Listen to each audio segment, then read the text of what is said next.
Good morning. Good morning, Miss.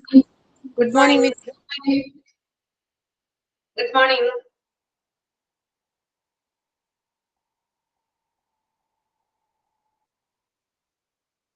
Okay. എല്ലാവരും breakfast ഒക്കെ കഴിച്ചോ? കഴിച്ചു മിസ്. കഴിച്ചല്ലേ? ഓക്കെ. നമുക്ക് പ്രയർ സ്റ്റാർട്ട് ചെയ്യാം. A prayer. Okay, Miss. Make me a servant, humble and meek. Lord, let me lift up those who are weak, and make the prayer of my heart always be. Make me a servant, make me a servant today. Even though you were in the form of God, you took the form of a slave, and you touched me mouth and the pointed me, so God excited your name. Make me a servant, humble and meek. Lord, let me lift up those who are weak, and make the prayer of my heart always be. Make me a servant, make me a servant today. Okay, signing. Sir, Miss thought of the day. Man needs difficulties in life because they are necessary to enjoy the success. Thank you. Sign in. ഒരു സ്റ്റോറിയാണ്. ഒരു കിണർ, കടുത്ത വരൾച്ച, നാട്ടിലെ കുളങ്ങളൊക്കെ വറ്റിത്തുടങ്ങി. ബോധാനന്ദൻ തന്റെ കൃഷിയിടത്തിലേക്ക് വെള്ളം എടുത്തിരുന്ന കുളവും വറ്റി വരണ്ടു. കൃഷി നശിക്കാതിരിക്കാൻ ഇനി എന്താ ചെയ്യുക? തന്റെ കൃഷിയിടത്തിൽ ഒരു കിണർ കുഴിക്കാൻ അയാൾ തീരുമാനിച്ചു. സൗകര്യപ്രദമായ ഒരു സ്ഥലം കണ്ടെത്തി അവിടെ അയാൾ കിണർ കുഴിച്ചു തുടങ്ങി. ദിവസങ്ങൾ പലത് കഴിഞ്ഞു. ആഴം വളരെ കൂടി, പക്ഷെ വെള്ളം മാത്രം കിട്ടിയില്ല. ബോധാനന്ദൻ കിണർ കുഴിക്കുന്ന വിവരം നാട്ടിൽ എല്ലാവരും അറിഞ്ഞു. കിണർ കാണാനെത്തിയ പലരും പല അഭിപ്രായങ്ങളും പറഞ്ഞു. കിണർ കുഴിച്ചിട്ട് വെള്ളം കിട്ടാതെ വിഷമിച്ചിരുന്ന ബോധാനന്ദൻ അവരിൽ പലരുടെയും അഭിപ്രായങ്ങൾ കേട്ട് പല സ്ഥലങ്ങളിലായി പല കിണറുകൾ കുഴിച്ചു. കഷ്ടം, ഇത്രയും കിണറുകൾ കുഴിച്ചെങ്കിലും ഒന്നിൽ പോലും വെള്ളം ഇല്ലല്ലോ. വെള്ളം കിട്ടാതെ തന്റെ കൃഷി നശിക്കുന്നതോർത്ത് അയാൾ ഒരു മരത്തണലിൽ തളർന്നിരുന്നു. തളർന്നിരിക്കുന്ന അയാളെ കണ്ട് അതുവഴി വന്ന സന്യാസി വിവരങ്ങൾ തിരക്കി. നടന്നതെല്ലാം അയാൾ പറഞ്ഞു. നീ പല കിണറുകൾ കുഴിച്ചതിന് പകരം ആദ്യം കുഴിച്ച കിണർ തന്നെ കുറച്ചുകൂടി ആഴത്തിൽ കുഴിച്ചിരുന്നെങ്കിൽ വെള്ളം കിട്ടുമായിരുന്നല്ലോ. ഇതും പറഞ്ഞ് സന്യാസി നടന്നു കന്നു. Thank you. ഓക്കെ. കഴിഞ്ഞ ക്ലാസ്സിൽ എന്തെങ്കിലും ആക്ടിവിറ്റി തന്നായിരുന്നോ? ടീച്ചർ നെഗറ്റിവിസം സിമ്പതിസത്തിന്റെ ഒക്കെ ഇത് എഴുതിയിട്ട് വരാൻ പറഞ്ഞിട്ടുണ്ടായിരുന്നു. എക്സാമ്പിൾ അല്ലേ? എക്സാമ്പിൾ എഴുതിയിട്ടുണ്ടോ? എത്ര പേര് എഴുതിയിട്ടുണ്ട്? ഒരാൾ എഴുതിയിട്ടുള്ളോ? 2. ആരതി, ആയിഷ. പിന്നെ ആരാ എഴുതിയിട്ടുള്ളേ? മിസ്, ഞാൻ കഴിഞ്ഞ 2 ദിവസം ആബ്സെന്റ് ആയിരുന്നു, എഴുതിയില്ല. നെക്സ്റ്റ് ക്ലാസ്സിൽ എഴുതിയാൽ മതിയോ? നെക്സ്റ്റ് ക്ലാസ്സിൽ മതി. ടീച്ചർ, ഞാൻ എല്ലാവരും ലാസ്റ്റ് ക്ലാസ്സിൽ കേറിയിട്ടില്ലായിരുന്നു. ചെയ്യാനോ? ഞാനൊരു കാര്യം പറയുമ്പോ എല്ലാവരും ചെയ്യുക. എക്സ്ക്യൂസുകൾ പരമാവധി ഒഴിവാക്കുക. കഴിഞ്ഞ ക്ലാസ്സിലും എന്തോ എക്സ്ക്യൂസസ് ഒക്കെ പറഞ്ഞിട്ടുണ്ടായിരുന്നു വേറെ ഏതോ ഒരു സ്റ്റുഡൻസ് ഒക്കെ. അപ്പോ പരമാവധി ചെയ്യാനായിട്ട് ശ്രമിക്കുക എല്ലാവരും തന്നെ.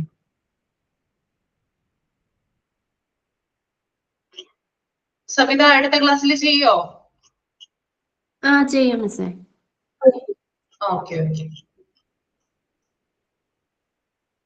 ആൻസി ചെയ്തായിരുന്നോ?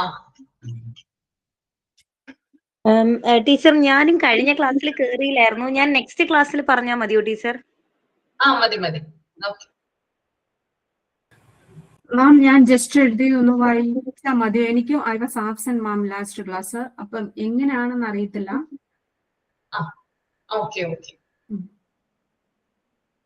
ഞാൻ എഴുതിയതൊന്ന് വായിക്കട്ടെ മാം എന്നാല്. ഇത് വായിച്ചോളൂ. Negativism. A student refuses to follow instructions or say no to every suggestion even when it helps them.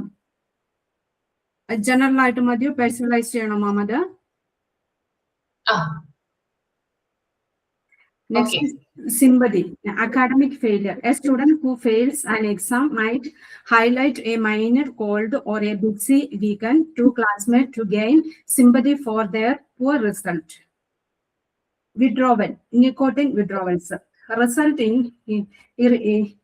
irritability, anxiety, difficulty concentrating, and intense cravings, usually starting within hours of the last use. Fantasy. A student who feels inadequate at school may fantasize about being a successful professional to gain a sense of confidence and motivation. Thank you, Mom. Okay.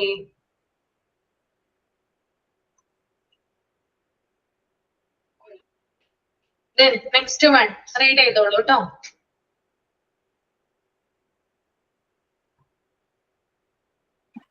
Miss പറയട്ടെ. Negatives എന്ന് പറഞ്ഞാല് ഒരാള് ഒരു വളരെ ഇൻട്രസ്റ്റോട് കൂടിയിട്ട് ഒരു കാര്യം ചെയ്യുമ്പോഴത്തേക്ക് മറ്റുള്ള അവര് ആർക്കാണോ അത് ചെയ്തു കൊടുക്കുന്നത് അല്ലെങ്കിൽ മറ്റുള്ള ആൾക്കാരിൽ നിന്നും അത് കൊള്ളില്ല അല്ലെങ്കിൽ അതിൽ പോരായ്മകൾ ഉണ്ടെന്ന് പറയുന്ന ഒരു ഇതാണ്. അത് ആ ചെയ്ത ആളിനെ മെന്റലി ബാധിക്കും. അവർക്ക് അതിലൊരു ഇൻട്രസ്റ്റ് കുറയാനൊക്കെ ചാൻസ് വരും. അതാണ് നെഗറ്റീവിസം. ഇതിന് എക്സാമ്പിൾ പറയുകയാണെങ്കിൽ ഇപ്പോൾ ഞാൻ ഹൗസ് വൈഫാണ്. അപ്പോൾ എനിക്ക് നല്ല രീതിയിൽ ഫുഡ് നല്ല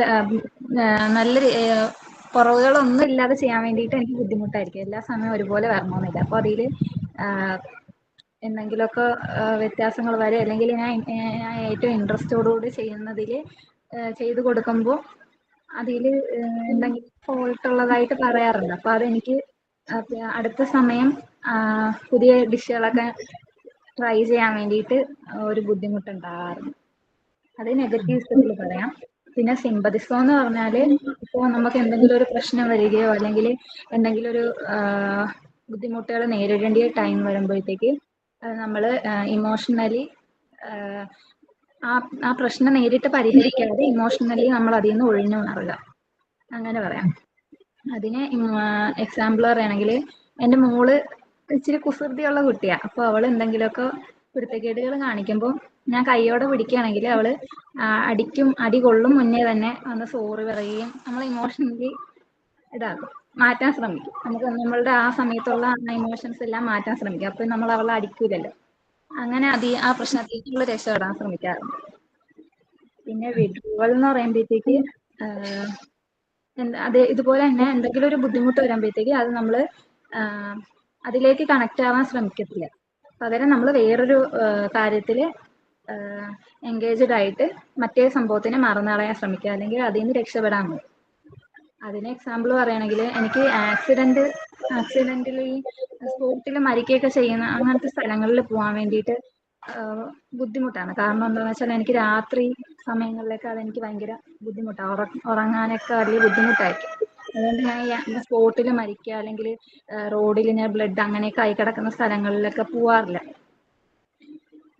അത് ഞാൻ എന്തെങ്കിലുമൊക്കെ ഒന്നി പോവാതിരിക്കുക അല്ലെങ്കിൽ വേറെ എന്തെങ്കിലും ചെയ്യാൻ ശ്രമിക്കുക, അങ്ങനെയൊക്കെ ചെയ്യാറുണ്ട്.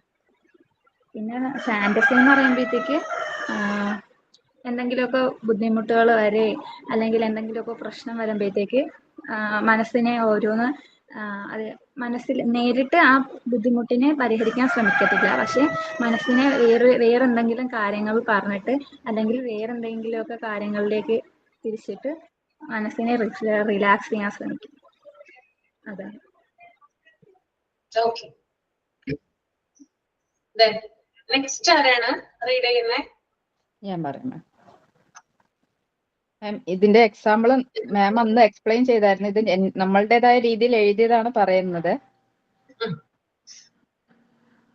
നെഗറ്റിവിസം എന്ന് പറഞ്ഞു കഴിയുമ്പോൾ നമ്മള് ഇപ്പൊ മക്കൾക്ക് ഫുഡ് കൊടുക്കാൻ തന്നെ നിർബന്ധിക്കുക, അവർക്ക് വിശപ്പുണ്ടെങ്കിൽ അവര് വിളിച്ചിട്ട് വരാതെ തട്ടി മാറ്റുക അല്ലെങ്കിൽ വാശി പിടിച്ചിരിക്കുക ചെയ്യുന്നത് ഒരു നെഗറ്റിവിസം അല്ലേ?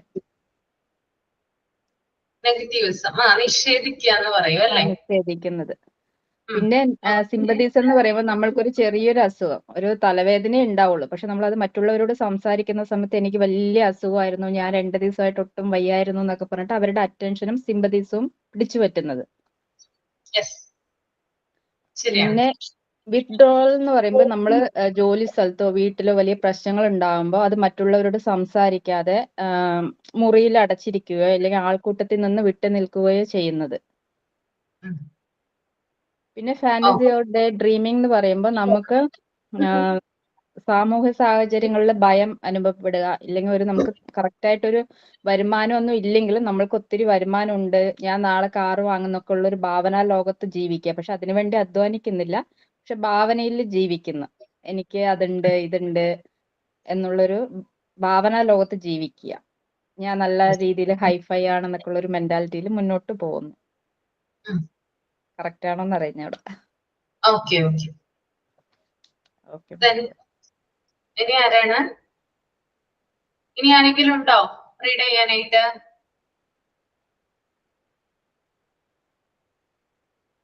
ഇല്ല. ഓക്കെ. അപ്പൊ നിങ്ങൾക്ക് ഡിഫൻസ് മെക്കാനിസത്തെ കുറിച്ച് ഏകദേശം ഒരു ധാരണ കിട്ടിയിട്ടുണ്ടാവുമെന്ന് വിചാരിക്കുന്നു അല്ലെ? ഇപ്പൊ മനസ്സിലായല്ലോ നല്ലതായിട്ട് ഡിഫൻസ് മെക്കാനിസം? എല്ലാവർക്കും ഓക്കെ അല്ലേ? ഓക്കെ ആണ്.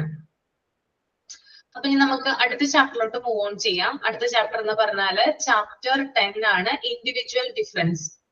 മറ്റു മിസ്സുമാരൊന്നും എടുത്തിട്ടില്ലല്ലോ ഇൻഡിവിജ്വൽ ഡിഫറൻസ്? ഇല്ല മിസ്. ഓക്കെ.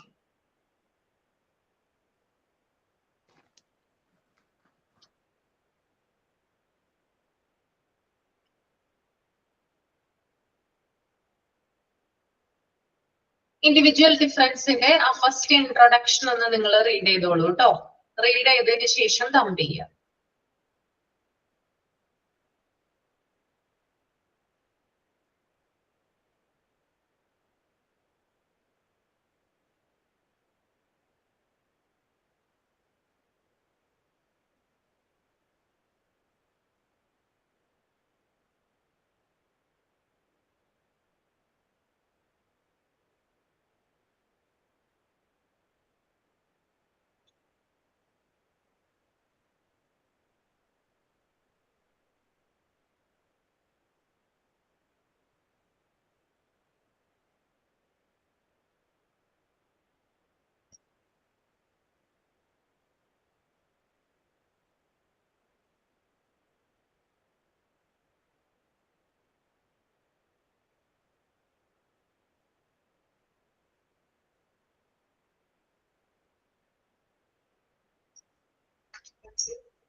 ഓക്കെ. പാരഗ്രാഫ് വായിച്ചു കഴിഞ്ഞപ്പോ എന്തെങ്കിലും മനസ്സിലായോ?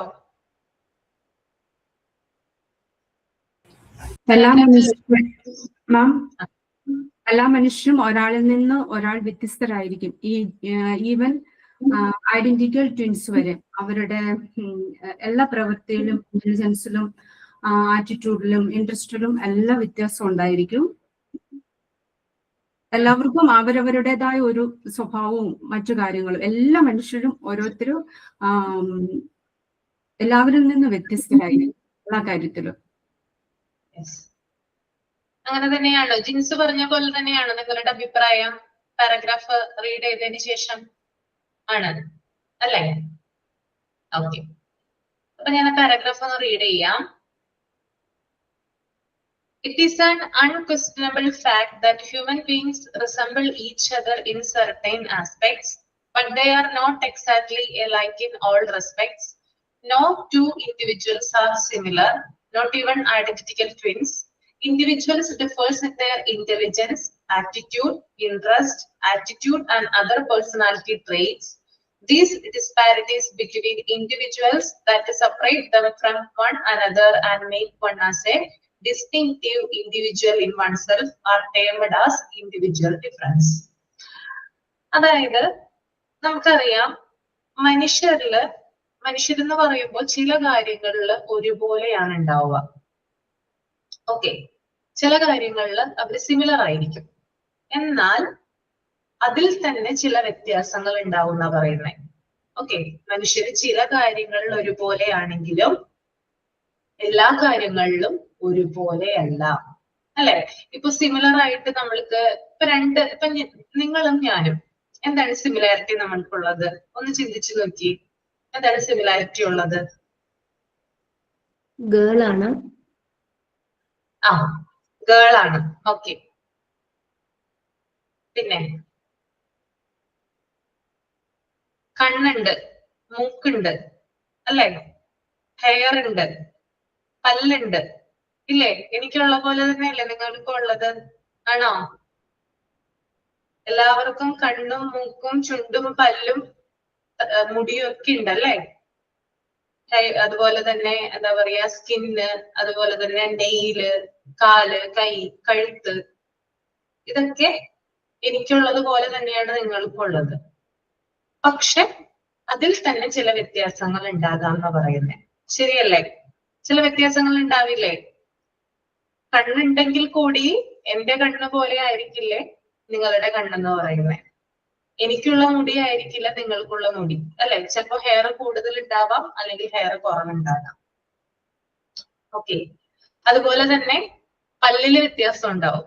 എന്റെ പല്ലായിരിക്കില്ല നിങ്ങൾക്ക് ഉണ്ടാവുന്ന പല്ല്, അല്ലെ? ചിലവരുടെ ചെറിയ പല്ലുകളായിരിക്കും, ചിലരുടെ വലിയ പല്ലുകളായിരിക്കും. മൂക്കില് വ്യത്യാസം ഉണ്ടാവും, അല്ലെ? ചിലവരുടെ നല്ല മൂക്കായിരിക്കും, നല്ല ഭംഗി ഉണ്ടാവും, നീളം മൂക്കായിരിക്കും കാണാനായിട്ട്. ചിലവരുടെ കുറുക്കിയ മൂക്കായിരിക്കും, ഇല്ലേ? വ്യത്യാസങ്ങളില്ലേ? ഒന്ന് ചിന്തിച്ചു നോക്കിയേ. ഉണ്ട്. പിന്നെ അതുപോലെ തന്നെ സ്കിന്നിലെ വ്യത്യാസമില്ലേ? ചിലവര് കറുത്തവരായിരിക്കും, ചിലവര് വെളുത്തവരായിരിക്കും, അല്ലെ? അപ്പോ എന്താ പറയാ, സിമിലാരിറ്റീസ് ഉണ്ടെങ്കിൽ കൂടിയും ചില കാര്യങ്ങളില് മനുഷ്യർക്ക് വ്യത്യാസമുണ്ട്. നമുക്ക് രണ്ട് ഇരട്ടകൾ എടുത്തു കഴിഞ്ഞാൽ, ഇരട്ട കുട്ടികൾ എടുത്തു കഴിഞ്ഞാൽ, അല്ലെങ്കിൽ ഇരട്ടകളായിട്ടുള്ള വ്യക്തികളെ, ട്വിൻസിനെ എടുത്തു കഴിഞ്ഞാല് അവരിൽ തന്നെ അവരെ സെപ്പറേറ്റ് ചെയ്യാനായിട്ട് ചില വ്യത്യാസങ്ങൾ നമുക്ക് ഉണ്ടാവാം, അല്ലെ? ഒരു അച്ഛനമ്മയ്ക്കും ഇരട്ട കുട്ടികളാണെന്ന് വിചാരിക്കാം. അവർക്കറിയാൻ പറ്റും, കാണാം, മറ്റുള്ളവർക്ക് ഐഡന്റിഫൈ ചെയ്യാൻ സാധിച്ചില്ലെങ്കിൽ കൂടി അവർക്ക് ഐഡന്റിഫൈ ചെയ്യാൻ സാധിക്കും, അല്ലെ? എന്തെങ്കിലും ഒരു വ്യത്യാസം ഉണ്ടാവും, അല്ലെങ്കിൽ അവരെ അടുത്തറിയുന്ന ആളുകൾക്ക് അവരെ മനസ്സിലാക്കാനായിട്ട് പറ്റും. ഓക്കെ, ട്വിൻസില് അതായത് ഇന്ന ആളാണ്, അത് മറ്റേ ആളാണെന്ന് മനസ്സിലാക്കാൻ പറ്റും. എങ്ങനെയാണ് മനസ്സിലാക്കാൻ പറ്റുന്നത്? എന്തെങ്കിലും വ്യത്യാസങ്ങൾ അവർക്ക് ഉണ്ടാകും, ഇല്ലേ? ഒരേപോലുള്ള ഇരട്ടകൾ പോലും ലോകത്തില്ല എന്നാണ് പറയുന്നത്. എന്തെങ്കിലും മൈന്യൂട്ട് ആയിട്ടുള്ള കാര്യങ്ങൾ കൊണ്ട് പോലും അവരെ മനസ്സിലാക്കാൻ അല്ലെങ്കിൽ അവരെ ഐഡന്റിഫൈ ചെയ്യാനായിട്ട് സാധിക്കും, ഇല്ലേ? നിങ്ങളുടെ പരിചയത്തിൽ ആരെങ്കിലും ഉണ്ടോ ട്വിൻസ് ആയിട്ടുള്ളവര്? എങ്ങനെയാ അവരെ ഐഡന്റിഫൈ ചെയ്യാണ്ടെങ്കിൽ? എന്റെ ബ്രദർ. എങ്ങനെയാണ് ആയിഷ അവരെ ഐഡന്റിഫൈ ചെയ്യാറ്? ഒരാള് അമ്മയെ പോലെ ആണെങ്കിൽ ഒരാൾ അച്ഛനെ പോലെ ആയിരിക്കും. പിന്നെ ഒരാള് കുറച്ച് വണ്ണമുള്ള ആളാണെങ്കിൽ ഒരാള് നോർമലി മെലിഞ്ഞിട്ടുള്ള ആളായിരിക്കും. പിന്നെ ഈ ഡാർക്ക് സ്പോട്ട് അതൊക്കെ വെച്ചിട്ട് വ്യത്യാസങ്ങൾ വരാറുണ്ട്. വ്യത്യാസമുള്ളവരാണ്. പെട്ടെന്ന് കണ്ടാൽ മറ്റുള്ള ആളുകൾക്ക് തിരിച്ചറിയാൻ പറ്റുമോ അവരെ? മനസ്സിലാവും. അവരെ കണ്ടാല് അവര് ട്വിൻസ് ആണെന്ന് പറയത്തില്ല. അങ്ങനെ വ്യത്യാസം ഉണ്ടാവും. എക്സാക്ട് സിമിലർ ആയിട്ടുള്ള ട്വിൻസ് ആരെങ്കിലും പരിചയത്തിലുണ്ടോ നിങ്ങൾക്ക്? സിമിലർ ആയിട്ടുള്ള ആരുമില്ല? എനിക്കുണ്ട് ചേച്ചി. സബിത പറഞ്ഞോളൂ. ചേച്ചിയുടെ 2 മക്കളുണ്ട്. പക്ഷെ എനിക്ക് ഇതുവരെ അറിയത്തില്ല. ഇപ്പോഴും ഞാൻ പേര് ആരാന്ന് ചോദിച്ചിട്ടാണ് സംസാരിക്കുന്നത്. നല്ല ഒരു മുടിയായാലും നല്ല ലെന്ത്, നല്ല മുടിയുമാണ് ഒരേപോലെ, ഡ്രസ്സും എല്ലാം ബോഡി ഷേപ്പും എല്ലാം ഏകദേശം ഒരുപോലെ തന്നെയാണ്. പക്ഷെ എനിക്ക് ഇതുവരെ അറിയത്തില്ല. അറിയത്തില്ല അല്ലെ? പക്ഷെ അവരുടെ പാരന്റ്സിനെ ഐഡന്റിഫൈ ചെയ്യാൻ പറ്റില്ലേ? അതറിയാം, അവർക്കറിയാം. അവർക്കറിയാൻ പറ്റും അല്ലെ? കാരണം എന്തെങ്കിലും ഡിഫറൻസ് അവർക്കുണ്ടാവും. നമ്മൾക്കത് പെട്ടെന്ന് പറ്റില്ല, കാരണം നമ്മൾ അവരെ റെഗുലറായിട്ട് കാണുന്നില്ലല്ലോ. പക്ഷെ പാരന്റ്സിന് അറിയാൻ പറ്റും എന്തെങ്കിലും ഒരു ഡിഫറൻസ് അവർക്ക് ഉണ്ടാവും. ഇരട്ടകൾക്ക് പോലും എന്തെങ്കിലും ഡിഫറൻസ് ഉണ്ടാവും എന്നാ പറയുന്നത്. അത് വെച്ചിട്ടാണ് അവരെ നമ്മൾ ഐഡന്റിഫൈ ചെയ്യുന്നത്. അപ്പോ ഈവൻ ട്വിൻസ് ആണെങ്കിൽ കൂടിയും എന്തെങ്കിലും ഡിഫറൻസ് അവർക്ക് ഉണ്ടാവും. അപ്പൊ എല്ലാ വ്യക്തികളും ഒരുപോലെയല്ല, എല്ലാ വ്യക്തികളിലും വ്യത്യാസങ്ങൾ ഉണ്ടാകാം അല്ലെ? അപ്പൊ നമ്മളിപ്പോ ഫിസിക്കൽ ആയിട്ടുള്ള ഡിഫറൻസ് ഉണ്ട്. ഇപ്പൊ നമ്മളൊരു ക്ലാസ് റൂം എടുത്തു കഴിഞ്ഞാല് നമ്മൾ ആ ക്ലാസ് റൂമിൽ ചെല്ലുന്ന സമയത്ത് അവിടെ ഗേൾസ് ഉണ്ടാവും, ബോയ്സ് ഉണ്ടാവും അല്ലെ? സ്റ്റുഡൻസ് ആയിട്ട് ഗേൾസും ബോയ്സും ഉണ്ടാവും. ഈ ഗേൾസിലും ബോയ്സിലും തന്നെ കുട്ടികളിൽ വ്യത്യാസങ്ങൾ ഉണ്ടാവാം. എന്തൊക്കെ വ്യത്യാസങ്ങളാണ് ഉണ്ടാവുന്നത് ഒരു ക്ലാസ് റൂമിൽ നമ്മൾ ചെല്ലുമ്പോൾ ഫിസിക്കലായിട്ട് കാണുന്ന ഡിഫറൻസ് എന്തൊക്കെയാണ്? എന്തൊക്കെയാ ഫിസിക്കൽ ഡിഫറൻസ്? ഫിസിക്കലി ഹൈറ്റ് കൂടുതലായിരിക്കും, കുറവുണ്ടായിരിക്കും, വെയിറ്റിൽ വ്യത്യാസങ്ങൾ ഉണ്ടായിരിക്കും. യെസ്, കറക്റ്റ് ആണ് കേട്ടോ. അതായത് ചില കുട്ടികൾക്ക് വെയിറ്റ് കൂടുതലായിരിക്കും, ചിലപ്പോൾ ഹൈറ്റ് ഉണ്ടാവും അല്ലെ? നല്ല ഹൈറ്റും വെയിറ്റും ഉള്ള കുട്ടികൾ ഉണ്ടാവും. ഇനി ചില കുട്ടികൾ നോക്കിക്കഴിയുമ്പോൾ വെയിറ്റും കുറവായിരിക്കും, ഹൈറ്റും കുറവായിരിക്കും. ഓക്കെ. പിന്നെ അതുപോലെ തന്നെ ചിലർക്ക് കളറിൽ വ്യത്യാസം ഉണ്ടാവും. ചില കുഞ്ഞുങ്ങള് വെളുത്ത നിറമുള്ളവരായിരിക്കും, ചിലര് ബ്ലാക്ക് കളറിലായിരിക്കും ഉണ്ടാവുക. ഓക്കെ. പിന്നെ അതുപോലെ തന്നെ എന്താ പറയാ, ചിലവർക്ക് ഐഡന്റിഫിക്കേഷൻ മാർക്ക് അങ്ങനെ പോലുള്ള കാര്യം എനിക്കുണ്ട്. കണ്ടോ നിങ്ങള്? ഐഡന്റിഫിക്കേഷൻ മാർക്ക് ഉണ്ട്. ഇതെല്ലാവർക്കും ഉള്ളതല്ല അല്ലെ? എല്ലാവർക്കും ഉണ്ടാവാറുണ്ട് ഇങ്ങനെ ഐഡന്റിഫിക്കേഷൻ മാർക്ക്. ചില ആളുകൾക്ക് ഉണ്ടാവാറുണ്ട്, കാരണം എന്നെ തിരിച്ചറിയാനായിട്ട് ഇത് മതി. ഒരാൾക്ക് എന്നെ ഉണ്ടല്ലേ? ഓക്കെ. ചില വ്യക്തികൾക്ക് ഇങ്ങനെ ഐഡന്റിഫിക്കേഷൻ മാർക്കുകൾ കാര്യങ്ങളൊക്കെ ഉണ്ടാവാറുണ്ട്. പിന്നെ ചിലവരുടെ മുടി നോക്കുകയാണെങ്കിൽ ചിലവരുടെ കേളി ഹെയർ ആയിരിക്കും, ചിലവരുടെ സ്ട്രെയിറ്റ് ഹെയർ ആയിരിക്കും ഇല്ലേ? ഹെയർ നോക്കുകയാണ്, ഹെയർ ഉണ്ടെങ്കിൽ കൂടിയും ഇപ്പൊ എനിക്കും നിങ്ങൾക്കും ഹെയർ ഉണ്ട്. എന്റെ കുറച്ച് ചുരുണ്ടിട്ടുള്ള മുടിയാണ്, പക്ഷെ നിങ്ങൾക്ക് ചിലപ്പോൾ സ്ട്രെയിറ്റ് ആയിട്ടുള്ള ഹെയർ ആയിരിക്കും. വ്യത്യാസങ്ങൾ ഉണ്ടാവും അല്ലെ? അപ്പൊ അങ്ങനെ പല രീതിയിലും എന്തുണ്ടാവാറുണ്ട്, ഡിഫറൻസ് ഉണ്ടാവാറുണ്ട്. അതായത് ഫിസിക്കൽ ആയിട്ട് നമ്മൾ കാണുന്ന ഡിഫറൻസിനെയാണ് ഫിസിക്കൽ ഡിഫറൻസ് എന്ന് പറയുന്നത്. അപ്പൊ ഒരു വ്യക്തിയെ നമ്മൾ കാണുമ്പോൾ, അല്ലെങ്കിൽ നമ്മളൊരു ക്ലാസ് റൂമിൽ ചെല്ലുന്ന സമയത്ത് കുട്ടികളിൽ തമ്മിൽ പരസ്പരം ചില വ്യത്യാസങ്ങൾ ഉണ്ടാവാറുണ്ട്. ദാറ്റ് ഈസ് ഫിസിക്കൽ ഫിറ്റ്നസ് അല്ല ഫിസിക്കൽ ഡിഫറൻസ്. ഹൈറ്റിൽ ഉണ്ടാവാം വ്യത്യാസം, വെയിറ്റിൽ ഉണ്ടാവാം, സ്കിൻ കളറിൽ ഉണ്ടാകാം, ഹെയറിൽ ഉണ്ടാകാം. അങ്ങനെ ധാരാളം കാര്യങ്ങൾ നമ്മൾ കാണുന്ന കാര്യങ്ങളിൽ വ്യത്യാസങ്ങൾ ഉണ്ടാകും. That is physical difference. ഇത് ഇൻഡിവിജ്വൽ ഡിഫറൻസിന്റെ പാർട്ടായിട്ട് വരുന്നതാണ്. മനസ്സിലായോ? ഇത്രയും കാര്യങ്ങളൊക്കെയാണ് പറഞ്ഞത്. ഓക്കെയാണ്. ഇനി ഫിസിക്കൽ ഡിഫറൻസിൽ മാത്രമല്ല മെന്റൽ ഡിഫറൻസ് ഉണ്ട്. മാനസികമായിട്ട് ചില വ്യത്യാസങ്ങൾ ഉണ്ടാകാറുണ്ട് ഇല്ലേ? ചില കുഞ്ഞുങ്ങള് എപ്പോഴും ചിരിച്ചുകൊണ്ടിരിക്കുന്നത് കാണാനായിട്ട് പറ്റും. ഇനി മറ്റു ചില കുഞ്ഞുങ്ങളാണെങ്കിൽ എപ്പോഴും സൈലന്റിലായിരിക്കും ഇരിക്കുന്നത്. ഇനി ചില കുഞ്ഞുങ്ങളാണെങ്കിൽ പെട്ടെന്ന് ദേഷ്യം വരുന്ന കുഞ്ഞുങ്ങൾ ഉണ്ടാവും. ഇനി വേറെ ചില കുഞ്ഞുങ്ങളാണെങ്കിൽ പെട്ടെന്ന് കരയുന്ന കുഞ്ഞുങ്ങൾ ഉണ്ടാകും. അപ്പൊ ഇമോഷണലി എന്തുണ്ടാവും? വ്യത്യാസങ്ങൾ ഉണ്ടാവും. ഓക്കെ. ഇപ്പൊ ഒരു കാര്യം എന്നോട് ഒരാൾ ഒരു കാര്യം അത് പറഞ്ഞെന്ന് വിചാരിക്കുക. അപ്പൊ എനിക്കത് ബുദ്ധിമുട്ടുണ്ടാക്കുന്ന കാര്യമാണെങ്കിൽ എനിക്ക് പെട്ടെന്ന് കരച്ചിൽ വരും, എന്റെ കണ്ണിൽ നിന്ന് വെള്ളം വരും. പക്ഷെ നിങ്ങളോട് ആരോടെങ്കിലും ആണത് പറഞ്ഞിട്ടുള്ളതെങ്കിൽ നിങ്ങൾ അത് വളരെയധികം ആത്മധൈര്യത്തോടു കൂടി അത് ചിലപ്പോൾ കേട്ടിരിക്കും. കണ്ണിൽ നിന്ന് വെള്ളമൊന്നും വരില്ല, കരച്ചിലൊന്നും വരില്ല. അവിടെ വ്യത്യാസം അനുഭവപ്പെടുന്നില്ലേ? ഇല്ലേ? വ്യത്യാസം വരുന്നില്ലേ? ആളുകൾ തമ്മില് വ്യത്യാസം വരുന്നുണ്ട്. ഓക്കെ. അപ്പോ ഇതിനകത്ത് നമ്മൾക്ക് നോക്കേണ്ടത് വ്യക്തികളായാലും കുട്ടികളായാലും അവർക്ക് ഒരു കാര്യം അവരോട് പറഞ്ഞു കഴിഞ്ഞാല് അവർക്ക് ചിലപ്പോ അതിന് സങ്കടം വരാം. ചിലപ്പോ ആളുകൾക്ക് ചിലവർ പൊട്ടിച്ചിരിക്കുന്ന ആളുകളുണ്ട്. ഇതൊക്കെ ഇമോഷണൽ ഡിഫറൻസിൽ വരുന്നതാണ് കേട്ടോ. ഭയങ്കരമായിട്ട് ചിരിക്കും എന്തെങ്കിലും തമാശയൊക്കെ കേൾക്കുവാണെങ്കിൽ. മറ്റു ചില ആളുകളാണെങ്കിൽ കുറച്ച് ചിരിക്കുള്ളൂ. ഇതൊക്കെ എന്തിൽ വരുന്നതാ? ഇൻഡിവിജ്വൽ ഡിഫറൻസിൽ വരുന്നതാ. അപ്പൊ ഓരോ വ്യക്തികളും എന്തുണ്ട്? ഓരോ വ്യക്തികൾക്കും തമ്മിൽ വ്യത്യാസങ്ങളുണ്ട്. ഇനി അത് മാത്രമല്ല ഓരോരുത്തരുടെയും സ്വഭാവത്തിൽ വ്യത്യാസങ്ങൾ ഉണ്ടാവാറുണ്ട് അല്ലെ? ഇപ്പൊ എന്റെ സ്വഭാവമായിരിക്കില്ല നിങ്ങളുടെ സ്വഭാവം അല്ലെ? ഇപ്പൊ സ്വഭാവത്തെ സ്വാധീനിക്കുന്നത് കുറേയധികം കാര്യങ്ങളുണ്ട്. ജനറ്റിക്സ് ആയിട്ടുള്ള, അതായത് പാരമ്പര്യമായിട്ടുള്ള ഘടകങ്ങളുണ്ട്. അതുപോലെ തന്നെ അവര് വളർന്നു വരുന്ന, ഓരോ വ്യക്തിയും വളർന്നു വരുന്ന ജീവിത സാഹചര്യങ്ങളുണ്ട്. ഇതൊക്കെ ഇതിനെ സ്വാധീനിക്കുന്നുണ്ട്, ഒരാളുടെ സ്വഭാവത്തെ സ്വാധീനിക്കുന്നുണ്ട്. ഓക്കെ. പിന്നെ അതുപോലെ തന്നെ താല്പര്യങ്ങൾ, ഇൻട്രസ്റ്റിൽ വ്യത്യാസങ്ങൾ ഉണ്ടാവാം. ഇപ്പൊ എന്റെ ഇൻട്രസ്റ്റ് ആയിരിക്കില്ല നിങ്ങൾക്കുള്ള ഇൻട്രസ്റ്റ്. ഇപ്പൊ എനിക്ക് പാട്ട് പാടാൻ ഇഷ്ടമാണ്, ജിൻസിന് എന്താണ് താല്പര്യം? എനിക്ക് ഡാൻസ് ചെയ്യാൻ ഇഷ്ടമാണ്. ഡാൻസ് ചെയ്യാനാണ് ഇഷ്ടം. ഇപ്പൊ എനിക്ക് പാട്ട് പാടാൻ ഇഷ്ടം എന്നും പറഞ്ഞിട്ട് ജിൻസിനെ എനിക്ക് നിർബന്ധിക്കാൻ പറ്റില്ല. നിർബന്ധിക്കാൻ പറ്റുമോ? കാരണം ജിൻസിന്റെ ഇൻട്രസ്റ്റ് വേറെയാണ്. ആരതിയുടെ ഇൻട്രസ്റ്റ് എന്താ? ഡാൻസ്. ഡാൻസ് ആണ്. ആയിഷയുടെ ഇൻട്രസ്റ്റ് എന്താ? ഡാൻസ് ആയിരിക്കും. ഓക്കെ. അപ്പൊ ഓരോരുത്തർക്കും അവരുടേതായിട്ടുള്ള താല്പര്യങ്ങളുണ്ട്. അപ്പൊ ഇത്തരത്തില് പല രീതിയിൽ എന്തുണ്ട്, ആളുകൾ തമ്മിൽ വ്യത്യാസമുണ്ട്. ഇതിനെയാണ് ഇൻഡിവിജ്വൽ ഡിഫറൻസ് എന്ന് പറയുന്നത്. ഇപ്പൊ ഞാൻ ഇമോഷണൽ ഡിഫറൻസ് നേരത്തെ പറഞ്ഞു. അതുപോലെ തന്നെയാണ് അച്ചീവ്മെന്റിലുള്ള വ്യത്യാസങ്ങൾ. അല്ലെങ്കിൽ എന്താ പറയാ, ഓരോ കുട്ടികളും അവര് അച്ചീവ് ചെയ്യുന്ന ചില കാര്യങ്ങളുണ്ട്. ഫോർ എക്സാമ്പിൾ പറയുകയാണെങ്കിൽ നമ്മളിപ്പോ ധാരാളം റിയാലിറ്റി ഷോസ് ഒക്കെ കാണാറുണ്ട് അല്ലെ? കാണാറുണ്ടോ റിയാലിറ്റി ഷോസ്? പാട്ടുണ്ട്, ഡാൻസ് ഉണ്ട് അല്ലെ? അപ്പൊ ഒരു റിയാലിറ്റി ഷോ, ഒരു മ്യൂസിക് റിയാലിറ്റി ഷോ എടുക്കാം. അതിനകത്ത് തന്നെ നമുക്കറിയാം പല രീതിയിൽ കഴിവുള്ള കുട്ടികളുണ്ട് അല്ലെ? ഓരോരുത്തർക്കും അവരുടേതായിട്ടുള്ള കഴിവുകളുണ്ട്. പക്ഷെ ഇപ്പൊ റിയാലിറ്റി ഷോയുടെ അവസാനം, അതിന്റെ ഗ്രാൻഡ് ഫിനാലയില് ചിലപ്പോ വിന്നർ ആകുന്ന വ്യക്തി എന്ന് പറയുന്നത് ഏറ്റവും നന്നായിട്ട് പാടുന്ന കുട്ടിയായിരിക്കില്ല. എന്തുകൊണ്ടാണ് അങ്ങനെ ഉണ്ടാവുന്നത്?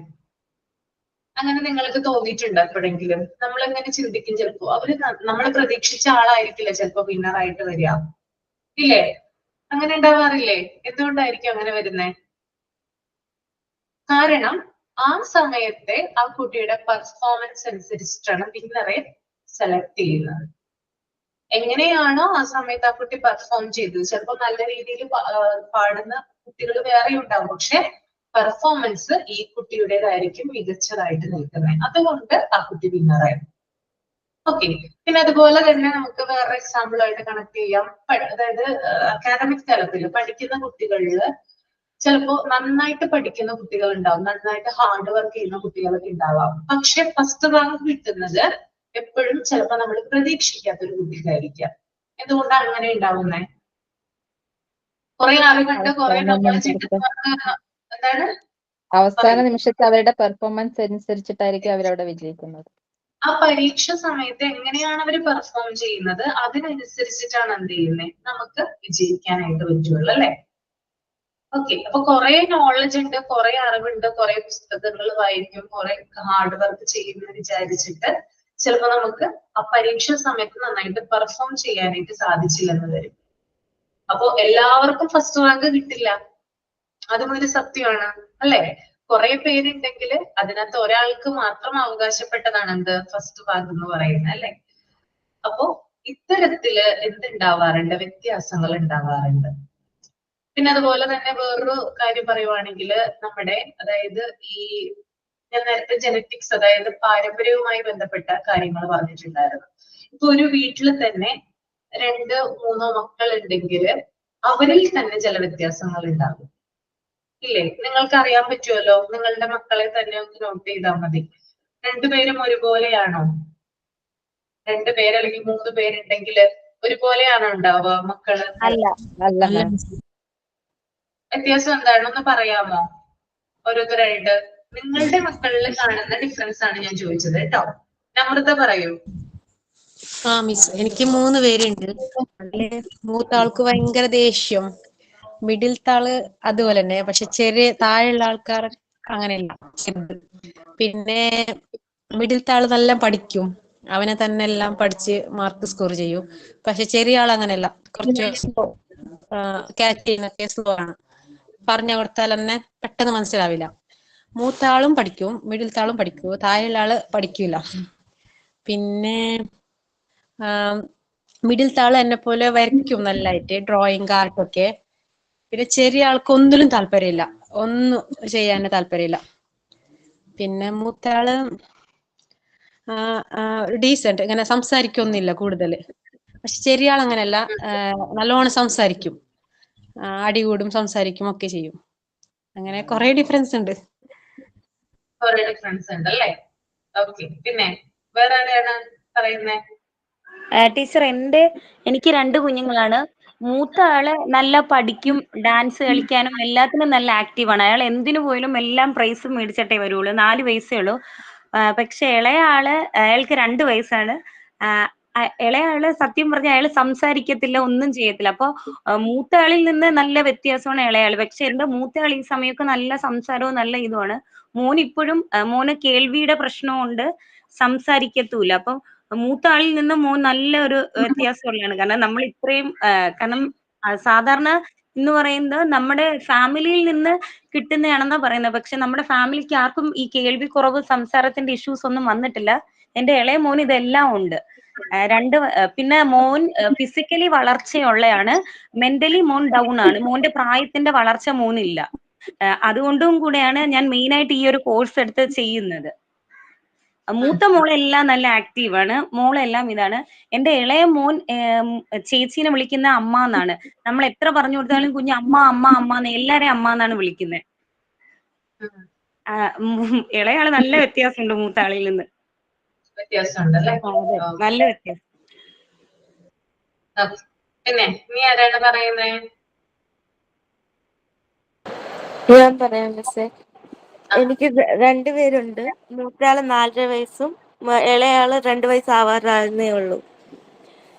2 പേരും ഭയങ്കര എൻറ്റയർലി ഡിഫറെന്റ് ആണ്. ഇപ്പം സംബന്ധിച്ചോളം മൂത്തയാള് സംസാരിക്കാൻ തുടങ്ങിയതെന്ന് വെച്ചാൽ 2 വയസ്സായപ്പോഴും സംസാരിക്കാൻ. ഇപ്പം ഇളയാള് ഒരുവിധം കാര്യമൊക്കെ പറയും, ചോദിക്കുന്നൊക്കെ മറുപടി പറയും. പിന്നെ ആക്റ്റീവാണ്, മൂത്തയാളിനെക്കാളും ഒത്തിരി ആക്റ്റീവ് ആണ്. അയാൾ ട്രൈ ചെയ്യും, നമ്മൾ പറഞ്ഞ് ചെയ്യിപ്പിച്ചാലേ അയാൾ ചെയ്യത്തുള്ളൂ, മൂത്തയാൾ ചെയ്യത്തുള്ളൂ. പക്ഷെ ഇതങ്ങനെയല്ല, പിന്നെ ചാടി കയറി എല്ലാം ചെയ്യും. പിന്നെ മൂത്തയാൾ ഭയങ്കര ഇമോഷണൽ ആണ്. എന്ന് വെച്ചാൽ പെട്ടെന്ന് സങ്കടം വരും, സന്തോഷമാണെങ്കിൽ ഒത്തിരി സന്തോഷം, സങ്കടം വരുവാണെങ്കിൽ ഭയങ്കര സങ്കടം. പക്ഷെ ഇളയാള് ഒരു ന്യൂട്രലായിട്ട് പോവും.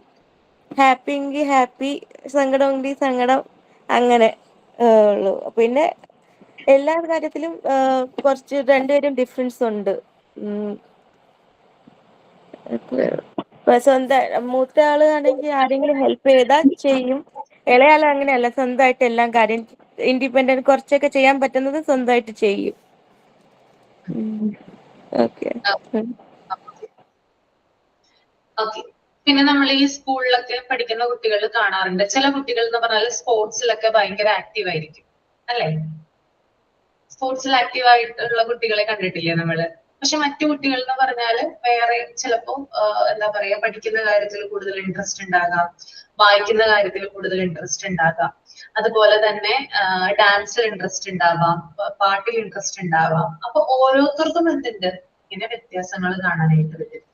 ഇനി നമ്മള് ക്ലാസ് റൂമിലൊക്കെ ഇരിക്കുന്ന സമയത്ത് പറയുവാണെങ്കിൽ, അതായത് ഇപ്പൊ ചില സബ്ജക്റ്റുകളെ ഇഷ്ടപ്പെടുന്ന കുട്ടികളുണ്ട്.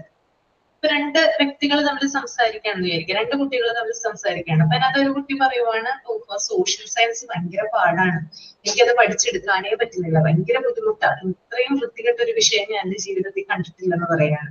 അപ്പൊ സംസാരിച്ചുകൊണ്ടിരിക്കുന്ന കുട്ടികൾക്കിടയിൽ മറ്റേ കുട്ടി, അതായത് 2 പേരാണ്, അതിനകത്ത് ഒരു കുട്ടി ഇങ്ങനെ പറയും, അപ്പൊ മറ്റേ ആളത് കേട്ടുകൊണ്ടിരിക്കുകയാണ്. അപ്പൊ ആ ആള് പറയുവാണ്, സോഷ്യൽ സയൻസ് എത്ര പാട്, അത് വായിച്ച് മനസ്സിലാക്കി എടുക്കാവുന്നേ ഉള്ളൂ, നമുക്ക് കൂടുതൽ കാര്യങ്ങളൊക്കെ അറിയാനായിട്ട് സാധിക്കില്ലേ എന്ന് പറയുവാണ്. ഈ 2 കുട്ടികൾക്കും തമ്മിൽ വ്യത്യാസമില്ലേ? എന്താണ് വ്യത്യാസം? ഒരു കുട്ടി സോഷ്യൽ സയൻസിനെ ഇഷ്ടപ്പെടുന്നു, മറ്റേ കുട്ടി അതിഷ്ടമല്ല. അപ്പൊ ചില കുട്ടികൾക്ക് ചില സബ്ജക്റ്റുകളോട് ഭയങ്കര ഇൻട്രസ്റ്റ് ആയിരിക്കും, ചില കുട്ടികൾക്ക് മാത്സ് കൂടുതൽ ഇഷ്ടമുണ്ടാകും, പക്ഷെ മറ്റേ ആൾക്ക് മാത്സ് ഇഷ്ടമുണ്ടാവില്ല, ബുദ്ധിമുട്ടായിരിക്കും.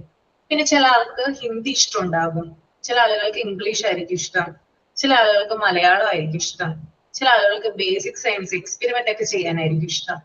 അപ്പൊ ഇങ്ങനെ അവരുടെ ഇഷ്ടങ്ങളിൽ എന്ത് ചെയ്യുന്നു, മാറ്റങ്ങൾ ഉണ്ടാവുന്നു. അതും നമുക്ക് ഡിഫറൻസ് ആയിട്ട് കാണാനായിട്ട് സാധിക്കുന്നതാണ്. ഓക്കെ. പിന്നെ അതുപോലെ തന്നെ നിങ്ങൾ ശ്രദ്ധിച്ചിട്ടുണ്ടോ എന്ന് അറിയില്ല, നമ്മൾ ക്ലാസ് റൂമിലൊക്കെ ഇരിക്കുന്ന സമയത്ത്, സ്കൂളിലൊക്കെ പഠിക്കുന്ന സമയത്ത് നമ്മള് ഫ്രണ്ട്സ് ആയിട്ട് തെരഞ്ഞെടുക്കുന്നത് എപ്പോഴും നമ്മുടെ തൊട്ടടുത്തിരിക്കുന്ന വ്യക്തിയായിരിക്കും. ആണോ? അങ്ങനെയാണോ സെലക്ട് ചെയ്തിട്ടുള്ളത്? അതെന്തുകൊണ്ടാ അങ്ങനെ സെലക്ട് ചെയ്യുന്നേ? നമ്മളിപ്പോ എല്ലാ കാര്യങ്ങളും പറയുന്നത് അടുത്തിരിക്കുന്ന ആളോടായിരിക്കും ഷെയർ ചെയ്യുന്നത്. അതെ, നമ്മളിപ്പോ ഒരാളോട്, അതായത് നമ്മുടെ തൊട്ടടുത്തിരിക്കുന്ന ആളോട്, അയാളോട് നമ്മളെല്ലാം ഷെയർ ചെയ്തു എന്ന് വിചാരിക്കുക നമ്മുടെ കാര്യങ്ങളൊക്കെ. അപ്പൊ നമ്മൾ ചിന്തിക്കുന്നത് പോലെ തന്നെയാണ് അയാൾ റെസ്പോണ്ട് ചെയ്യുന്നതെങ്കിൽ അവിടെ ഒരു കണക്ഷൻ വന്നു, ഇല്ലേ? ഒരു ഇമോഷണൽ കണക്ഷൻ വന്നു. ഇപ്പോ നമ്മള് ബെഞ്ചിലിരിക്കുന്ന സമയത്ത് ഇപ്പൊ 4-5 പേര് ഒരു ബെഞ്ചിൽ ഇരിക്കുവാണെന്ന് വിചാരിക്കുക. അതിനകത്ത് മിഡിൽ ഇരിക്കുന്ന 2 വ്യക്തികൾ തമ്മിൽ നല്ല ഫ്രണ്ട്സ് ആണ്. അവരെല്ലാ കാര്യങ്ങളും തുറന്ന് സംസാരിക്കുന്നു, അവരൊരേപോലെ ചിന്തിക്കുന്ന ആളുകളാണ്. ഓക്കെ. അപ്പൊ ഈ അതിനകത്ത് ഒരു കുട്ടിയെ ടീച്ചർ എന്ത് ചെയ്തു?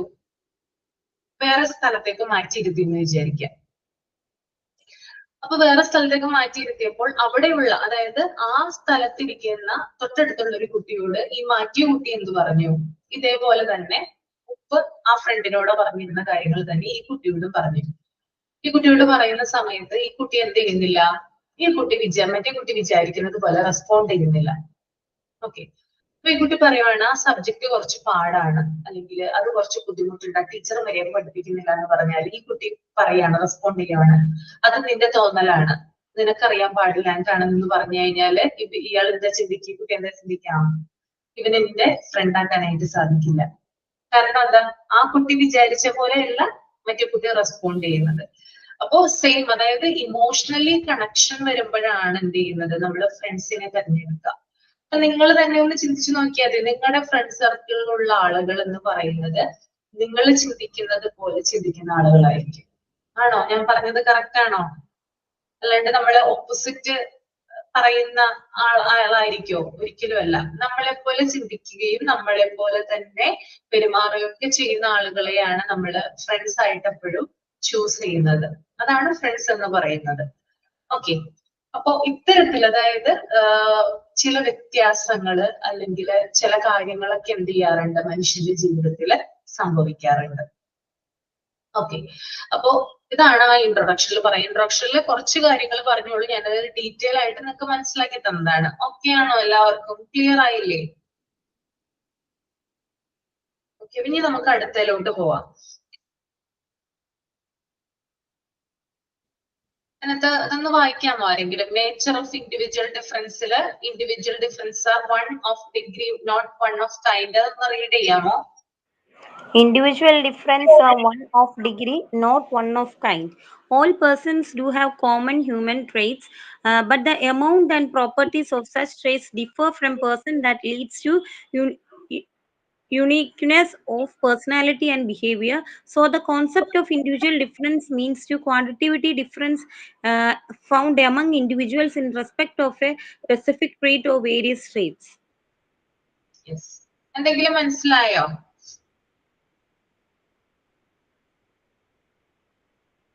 എന്താ മനസ്സിലായത് ആൻസി വായിച്ചിട്ട്? എന്ന് പറഞ്ഞാൽ എല്ലാ വ്യക്തികൾക്കും പൊതുവായ ഒരു മനുഷ്യ സ്വഭാവ ഗുണങ്ങളുണ്ട്. എന്നാൽ അത്തരം സ്വഭാവ ഗുണങ്ങളുടെ അളവും ഗുണങ്ങളും വ്യക്തിയിൽ നിന്ന് വ്യത്യാസമാണ്. ഇതിൽ വ്യക്തിത്വത്തിന്റെ പെരുമാറ്റത്തിന്റെയും പ്രത്യേകതയിലേക്കാണ് നയിക്കുന്നത്. പിന്നെ അതിനാൽ വ്യക്തിഗത വ്യത്യാസങ്ങൾ എന്ന ആശയം ഒരു പ്രത്യേക സ്വഭാവത്തെയോ അല്ലാതെ സ്വഭാവ ഗുണങ്ങളെയോ സംബന്ധിച്ച് വ്യക്തിക്കിടയിൽ കാണപ്പെടുന്ന ഒരു അളവ് വ്യത്യാസത്തെയാണ് അർത്ഥമാക്കുന്നത്. ഓക്കെ. അതായത് എല്ലാവർക്കും നേരത്തെ ഞാൻ പറഞ്ഞതുപോലെ തന്നെ പൊതുവായിട്ട് എല്ലാ മനുഷ്യർക്കും ഒരേപോലെയുള്ള ചില ഗുണങ്ങളുണ്ട്. ഗുണങ്ങളാണ് കേട്ടോ. ഈ ഗുണങ്ങൾ എന്ന് പറയുന്നത് എന്തൊക്കെയാ? മനുഷ്യർക്കുള്ള ഗുണങ്ങള്, പൊതുവായിട്ട് എല്ലാവർക്കും കാണുന്ന ഗുണങ്ങൾ എന്ന് പറഞ്ഞാല് സ്നേഹം, ഇല്ലേ? എല്ലാവർക്കും സ്നേഹിക്കാനുള്ള ഉണ്ട്. കാരുണ്യം, കാരുണ്യമുണ്ട്. ദയ, ദേഷ്യം, അല്ലെ? അങ്ങനെ പലതരത്തിൽ എന്തുണ്ട്? കുറേയധികം മനുഷ്യ ഗുണങ്ങള് എല്ലാ മനുഷ്യർക്കും ഉണ്ട്. പക്ഷേ അതിന്റെ ഡിഗ്രി, അതായത് തോതില് വ്യത്യാസങ്ങൾ ഉണ്ടാകാം. ഓക്കെ. ഇപ്പൊ എനിക്ക് സ്നേഹമുണ്ട്, ആൻസിക്കും സ്നേഹമുണ്ട്. രണ്ടു പേർക്കും മക്കളോടും ഭർത്താവിനോടും ഫാമിലി മെമ്പേഴ്സിനോടൊക്കെ സ്നേഹമുണ്ടെന്ന് വിചാരിക്കാം. പക്ഷെ ഞാൻ കൊടുക്കുന്ന സ്നേഹത്തിന്റെ അളവായിരിക്കില്ല ആൻസി കൊടുക്കുന്ന സ്നേഹത്തിന്റെ അളവ്. വ്യത്യാസങ്ങൾ ഉണ്ടാവില്ലേ? നിങ്ങളൊന്ന് ചിന്തിച്ചു നോക്കിയേ. എന്തായാലും ഡെഫിനറ്റ് ആയിട്ട് വ്യത്യാസങ്ങൾ ഉണ്ടാകും അല്ലെ? ഞാൻ കൊടുക്കുന്ന സ്നേഹത്തിന്റെ അളവ് ചിലപ്പോൾ കൂടുതലായിരിക്കാം. ആൻസി കൊടുക്കുന്ന, ശരിക്കും പറഞ്ഞല്ല കേട്ടോ ആൻസി കൊടുക്കുന്ന സ്നേഹത്തിന്റെ അളവ് ചിലപ്പോ കുറവായിരിക്കാം അല്ലെ? പ്രകടിപ്പിക്കുന്നതിൽ വ്യത്യാസങ്ങൾ ഉണ്ടാവാം. നമുക്കറിയാം ചില ആളുകൾ, ഇപ്പൊ ചില ലൈഫ് പാർട്ട്നേഴ്സ്, ജീവിത പങ്കാളികൾ, ചില ഹസ്ബൻഡ് ഒക്കെ എന്താണ് ഭയങ്കരമായിട്ട് സ്നേഹം പ്രകടിപ്പിക്കുന്ന ആളുകളാണ് അല്ലെ? ഇല്ലേ? നിങ്ങളെ തന്നെ ചിലപ്പോ അറിയാനായിട്ട് സാധിക്കും. ഭയങ്കരമായിട്ട് സ്നേഹം പ്രകടിപ്പിക്കും അല്ലെ? അതായത് ചിലപ്പോ ഭക്ഷണം കുറെ വാങ്ങിച്ചു തരും, ഡ്രസ്സുകൾ വാങ്ങിച്ചു തരും, കുറെ സ്ഥലങ്ങളിൽ കൊണ്ടുപോകും അല്ലെ? പക്ഷെ എല്ലാ ഭർത്താക്കന്മാരെയും നമ്മൾ കാകടത്തിൽപ്പെടുത്താൻ പറ്റുമോ? എല്ലാവരും അങ്ങനെ കൊണ്ടുപോകുകയോ ഭക്ഷണം വാങ്ങിച്ചൊക്കെ തരുന്നവരാണോ? ഒരിക്കലും അല്ല. വ്യത്യാസമുണ്ട് അല്ലെ? എന്താണ്? ചിലവര് സ്നേഹം പ്രകടിപ്പിക്കില്ല. അവർക്ക് ചിലപ്പോ അത് പുറത്ത് കാണിക്കാനായിട്ട് അറിയില്ല. അത് ഞാൻ പറഞ്ഞല്ലോ, അത് അവരുടെ ജീവിത സാഹചര്യങ്ങൾ, അവര് വളർന്ന സാഹചര്യങ്ങള്, അവരുടെ പാരമ്പര്യം, ഇതൊക്കെ ആയിട്ട് അത് കണക്റ്റഡ് ആണ്. അപ്പോ അതിനകത്ത് അതായത് ഈ രണ്ട്, അതായത് ഒരു നല്ല രീതിയിൽ, അതായത് എല്ലാ ഭാര്യയെ എല്ലാ സ്ഥലത്തും കൊണ്ടുപോകുന്ന ഭർത്താവ്, ധാരാളം ഫുഡ് വാങ്ങിച്ചു കൊടുക്കുന്ന ഭർത്താവ്, അതുപോലെ തന്നെ മറ്റൊരു തട്ടിൽ നോക്കിയാല് സ്നേഹം പ്രകടിപ്പിക്കാത്ത, എല്ലാ കാര്യങ്ങളും ചെയ്തു കൊടുക്കുന്നുണ്ട് പക്ഷെ മാളിലോ ബീച്ചിലോ ഒന്നും കൊണ്ടുപോകുന്നില്ല, ഡ്രസ്സുകൾ വാങ്ങിച്ചു കൊടുക്കുന്നില്ല. സ്നേഹമുണ്ട്, രണ്ടുപേർക്കും സ്നേഹമുണ്ട്, പക്ഷെ ആ തോത് അഥവാ ഡിഗ്രി, അതിന്റെ അളവില് വ്യത്യാസങ്ങൾ വരുന്നു. ഓക്കെ. അപ്പൊ ചില ആളുകൾ അളക്കുന്നത് കണ്ടിട്ട്, അവൻ അവിടെ കൊണ്ടുപോകുന്നുണ്ട് അവളെ, അല്ലെങ്കിൽ ഇത്രയും ഭക്ഷണം കാര്യങ്ങളൊക്കെ വാങ്ങിച്ചു കൊടുക്കുന്നുണ്ട്, എല്ലാ മാസവും ഡ്രസ്സ് വാങ്ങിച്ചു കൊടുക്കുന്നുണ്ട്, അത് കണ്ടില്ലേ സ്നേഹമല്ലേ അത്? ഇതാണോ? ഇതൊന്നും ഒന്നും ചെയ്തു തരുന്നില്ല, ഒരു ഡ്രസ്സും വാങ്ങിച്ചു തരുന്നില്ല, അല്ലെങ്കിൽ ഒരിടത്ത് കൊണ്ടുപോകുന്നില്ല, അത് സ്നേഹം കുറവായിട്ടല്ലേ എന്ന് മറ്റാളുകൾ, രണ്ട് തട്ടിലാണ് ഈ ആളുകൾ നിൽക്കുന്നത്. അപ്പോ മനുഷ്യർക്കിടയിൽ അല്ലെങ്കിൽ ആളുകൾക്കിടയിൽ സംസാരങ്ങൾ ഉണ്ടാകാം. പക്ഷെ അങ്ങനെ നോക്കിയിട്ട് നമുക്ക് കാര്യമില്ല. എന്തുകൊണ്ടാ? അതായത് ആളുകൾ വ്യത്യസ്തമാണ്. ഞാൻ നേരത്തെ പറഞ്ഞതുപോലെ തന്നെ അവരുടെ പാരമ്പര്യം, അവര് ജനിച്ചു വളർന്ന സാഹചര്യം, ഇതൊക്കെയാണ് ഈ തോതില് വ്യത്യാസങ്ങൾ ഉണ്ടാകുന്നത്, ഡിഗ്രീസിൽ വ്യത്യാസങ്ങൾ ഉണ്ടാകുന്നത് കേട്ടോ. ഓക്കെ, ക്ലിയർ ആണോ പറഞ്ഞത്? പിന്നെ നമ്മൾ ചില മക്കളുടെ, നമ്മുടെ മക്കളുടെ തന്നെ കേസ് എടുക്കാം. രണ്ട് മക്കൾ ഉണ്ടെങ്കിൽ ചിലപ്പോ അതിനകത്ത് ഒരാൾക്ക് നമ്മളോട് ഭയങ്കര ഇഷ്ടമായിരിക്കും, കാരണം ആ ആള് നമ്മളോട് സ്നേഹം പ്രകടിപ്പിക്കും. മറ്റേ കുട്ടിക്ക് സ്നേഹമില്ലെന്നല്ല പറയുന്നത്, സ്നേഹമുണ്ട് പക്ഷെ അവനത് പ്രകടിപ്പിക്കാൻ അറിയില്ല. തോതിലാണ് വ്യത്യാസം വരുന്നത്. ഇപ്പൊ ക്ലിയർ ആണോ? പറഞ്ഞ കാര്യം ഒന്നും കൂടി ഊട്ടിറപ്പിക്കാൻ പറ്റില്ലേ? ഓക്കെ അല്ലേ? അപ്പൊ ഡിഗ്രീസിൽ എല്ലാവർക്കും ഒരുപോലെയുള്ള മനുഷ്യ ഗുണങ്ങൾ ഉണ്ടെങ്കിൽ കൂടിയും അതിന്റെ ഡിഗ്രി അഥവാ തോതില് വ്യത്യാസങ്ങൾ ഉണ്ടാകുന്നു. അപ്പൊ ചില ആളുകൾ, ഞാൻ നേരത്തെ പറഞ്ഞതുപോലെ, എന്തെങ്കിലും ഒരു കാര്യം കേട്ട് കഴിഞ്ഞാല് ഭയങ്കരമായിട്ട് റേസ് ആവും, ഭയങ്കരമായിട്ട് ദേഷ്യപ്പെടും. പക്ഷെ മറ്റൊരാളെന്ന് പറഞ്ഞാല് അത് കേട്ടിട്ട് കുറച്ചു നേരം മൗനം പാലിച്ചിട്ടായിരിക്കും റെസ്പോണ്ട് ചെയ്യുക. അപ്പൊ ഒരാള് പെട്ടെന്ന് റെസ്പോണ്ട് ചെയ്യുന്നു, അത് കേട്ടിട്ട് അയാൾക്ക് അയാളുടെ മനസ്സിന് താങ്ങാൻ പറ്റുന്നില്ല, അപ്പൊ തന്നെ പൊട്ടിത്തെറിക്കുവാണ്. പക്ഷെ മറ്റേ ആൾ എന്ത് ചെയ്യുന്നു? അത് കേട്ടിട്ട് സാവധാനം ചിന്തിച്ച് വളരെ മൗനമായിട്ട് അല്ലെങ്കിൽ വളരെ പതുക്കെ അതിനെ റെസ്പോണ്ട് ചെയ്യുകയാണ് ചെയ്യുന്നത്. ഈ രണ്ട് വ്യക്തികളിലും എന്തുണ്ട്? തോതിന് വ്യത്യാസമുണ്ട്. ആ ദേഷ്യത്തിന്റെ അളവിൽ എന്ത് ചെയ്യുന്നുണ്ട്? വ്യത്യാസങ്ങൾ വരുന്നുണ്ട്. ഓക്കെ. ഇനി അത് മാത്രമല്ല, ചില വ്യക്തികൾ പെട്ടെന്ന് കരയുന്ന ആളുകളുണ്ട്. പെട്ടെന്ന് കരയും, അതുപോലെ തന്നെ കുറെ നേരം പെട്ടെന്ന് കരയുകയും ചെയ്യും, പെട്ടെന്ന് തന്നെ ആ കരച്ചിൽ നിൽക്കുകയും ചെയ്യും. ഇനി മറ്റു വ്യക്തികൾ എന്ന് പറഞ്ഞാല് പെട്ടെന്നൊന്നും കരയില്ല, പക്ഷെ കരച്ചിൽ വന്നാൽ അവർക്ക് അടക്കാനായിട്ട് പറ്റില്ല. തോതിൽ വ്യത്യാസമില്ലേ? ഡിഗ്രിയിൽ വ്യത്യാസം വരുന്നില്ലേ? ഉണ്ടോ? ഉണ്ട്. പിന്നെ എന്തൊക്കെ പറയാം നിങ്ങൾക്ക്? ഇത്രയും ഞാൻ പറഞ്ഞില്ലേ? നിങ്ങൾ പറഞ്ഞേ മനുഷ്യന്റെ ഗുണങ്ങളിലെ തോതിൽ എങ്ങനെയാണ് വ്യത്യാസം വരുന്നതെന്ന് ഒന്ന് ആലോചിച്ചിട്ട് പറഞ്ഞു നോക്കിയേ. ചിലപ്പോ ചില ആൾക്കാർ പെട്ടെന്ന് കരയും, പിന്നെ ചില ആൾക്കാർക്ക് അത്ര പെട്ടെന്ന് വിഷമാവില്ല. അത്ര പെട്ടെന്ന് വിഷമാവില്ല അല്ലെ? ഓക്കെ. പിന്നെ ചില ആളുകൾ സന്തോഷം വന്ന ഭയങ്കരമായിട്ട് സന്തോഷിക്കില്ല, അത് എക്സ്പ്രസ് ചെയ്യില്ലേ? സന്തോഷം വന്നു കഴിഞ്ഞാല് ഒരു ലോകം കീഴടക്കിയ പോലെയാണ് അവർക്ക്, ഭയങ്കരമായിട്ട് അത് സെലിബ്രേറ്റ് ചെയ്യും അല്ലെ? പക്ഷെ ചില ആളുകൾ എന്ത് ചെയ്യും? ഒരു സന്തോഷം ലൈഫിൽ ഉണ്ടായെന്ന് വിചാരിക്കുക, അത് മറ്റുള്ള ആളുകളെ കാണിക്കില്ല, എക്സ്പ്രസ് ചെയ്യില്ല. അങ്ങനെയുള്ള ആളുകളുണ്ട്. നമ്മളിപ്പോ ഈ സോഷ്യൽ മീഡിയയിലേക്ക് സ്റ്റാറ്റസ് ഇടുന്ന ആളുകളുണ്ട് അല്ലെ? കൂടുതൽ പേരും സ്റ്റാറ്റസ് ഇടാറുണ്ടല്ലേ? ഉണ്ടോ? നിങ്ങൾ കാണാറില്ലേ സ്റ്റാറ്റസ് ഒക്കെ ഇടുന്നത്? അവരുടെ ലൈഫിലെ ഓരോ ഇവന്റ്സും, അതായത് ഓരോ ഇൻസിഡൻസും അവർ എന്ത് ചെയ്യുന്നു, സ്റ്റാറ്റസ് ആയിട്ട് വാട്സാപ്പിലും ഫേസ്ബുക്കിലും ഇൻസ്റ്റഗ്രാമിലും ഒക്കെ ഇടുന്നുണ്ട് അല്ലെ? ഓക്കെ. അപ്പൊ നമ്മളുടെ ഫോണില് ഇപ്പോ ഒരു 1000 കോണ്ടാക്ട് ഉണ്ടെന്ന് വിചാരിക്കാം. ഓക്കെ. അതിനകത്ത് ഒരു 800 പേരെങ്കിലും, അതായത് 800 പേരെങ്കിലും എന്ത് ചെയ്യുന്നുണ്ട്, സ്റ്റാറ്റസ് ഇടുന്നുണ്ടാവാം. അപ്പൊ നമ്മൾ വിചാരിക്കും അവർക്ക് മാത്രമാണ് സന്തോഷമുള്ളത്. ഓ, അവരവിടെ പോകുന്നു, ഇവിടെ പോകുന്നു, അവർക്ക് അത് വാങ്ങുന്നു, കാറ് വാങ്ങുന്നു, ഗോൾഡ് വാങ്ങുന്നു. അപ്പൊ നമ്മൾ വിചാരിക്കും അവർക്ക് മാത്രം സന്തോഷമുള്ളത്. പക്ഷെ അങ്ങനെയാണോ? ബാക്കി 200 പേർക്കും സന്തോഷമില്ലെന്നാണോ പറയുന്നേ? 200 പേർക്ക് സന്തോഷം ഉണ്ടാവില്ലേ? ബാക്കി വരുന്ന അവര് സ്റ്റാറ്റസ് ഇടാറില്ല. 800 പേര് സ്റ്റാറ്റസ് ഇടുന്നു, 200 പേര് സ്റ്റാറ്റസ് ഇടുന്നില്ല. അപ്പൊ നമ്മൾ വിചാരിക്കരുത് ഒരിക്കലും ആ 200 പേർക്ക് സന്തോഷമില്ല എന്ന് വിചാരിക്കരുത്. അവർക്ക് സന്തോഷമുണ്ട്, പക്ഷെ അവരെന്ത് ചെയ്യുന്നില്ല, അത് മറ്റുള്ളവർക്ക് മുമ്പിൽ കാണിക്കുന്നില്ല. അപ്പോ 800 പേരും 200 പേരും തമ്മിൽ എന്ത് ചെയ്യുന്നുണ്ട്, അവർക്ക് ചിലപ്പോ അവരിപ്പോ ഗോൾഡ് വാങ്ങുന്നുണ്ടാവാം, കാറ് വാങ്ങുന്നുണ്ടാവും, എല്ലാത്തരം കാര്യങ്ങൾ അവര് വാങ്ങുന്നുണ്ടാവും. പക്ഷെ അവരൊന്നും അത് എന്ത് ചെയ്യുന്നില്ല, സ്റ്റാറ്റസ് ആയിട്ട് പുറത്തോട്ട് വിടുന്നില്ല. ഓക്കെ. അപ്പോ ഈ രണ്ട് വ്യക്തികൾ അല്ലെങ്കിൽ ഇത്തരത്തിലുള്ള ആളുകൾ തമ്മിൽ എന്തുണ്ട്, ഡിഗ്രീസിൽ വ്യത്യാസമുണ്ട്. കാരണം ഓരോരുത്തരുടെ ചിന്താശേഷിയാണ്. ഞാൻ ചിന്തിക്കുന്ന പോലെ ആയിരിക്കില്ല ചിലപ്പോ നമ്രത ചിന്തിക്കുന്നത്. ചിന്താഗതിയിൽ വ്യത്യാസങ്ങൾ ഉണ്ടാകാം.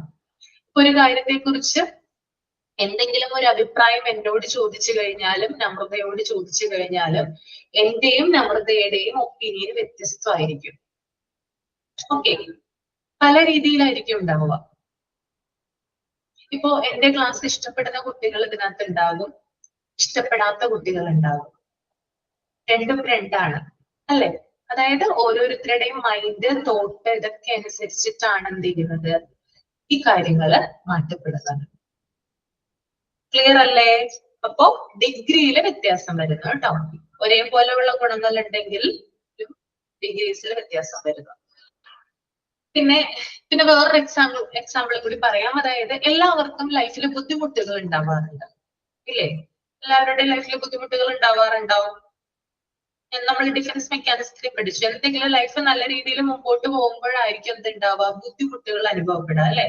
പക്ഷെ ഈ ബുദ്ധിമുട്ട് എന്ന് പറയുന്നത് ചില വ്യക്തികൾക്ക് കൂടുതലായിരിക്കാം, ചില വ്യക്തികൾക്ക് കുറവായിരിക്കാം ഇല്ലേ? അങ്ങനെ ഉണ്ടാവാറില്ലേ? കൂടുതലും കുറവുമുണ്ട്. ഭയങ്കരമായിട്ട് നമുക്ക് തീരെ കണ്ട് നിൽക്കാൻ പറ്റാത്ത, സഹിക്കാൻ പറ്റാത്തവർക്കുള്ള കാര്യങ്ങളൊക്കെ ആണെങ്കിൽ അതിനെ കൂടുതൽ എന്ന് പറയാം. നമ്മൾക്ക് പരിഹരിക്കാൻ പറ്റുന്ന അല്ലെങ്കിൽ മറ്റുള്ളവരാല് അത് തീർക്കപ്പെടുന്ന എന്തെങ്കിലും കാര്യങ്ങളൊക്കെ ആണെങ്കിൽ അതിനെ കുറവെന്ന് പറയാം. അപ്പോ അതിലും ചില വ്യത്യാസങ്ങൾ നമുക്ക് കാണാനായിട്ട് സാധിക്കും. ഓക്കെ. ഇത്രയുമാണ് ആ ഒരു ഫസ്റ്റ് പോയിന്റിൽ പറയുന്നത് കേട്ടോ. ക്ലിയർ ആയെന്ന് വിചാരിക്കുന്നു. പിന്നെ അതുപോലെ തന്നെ വേറൊരു കാര്യം പറയാം ഇതുമായിട്ട് കണക്ട് ചെയ്യുന്നത്.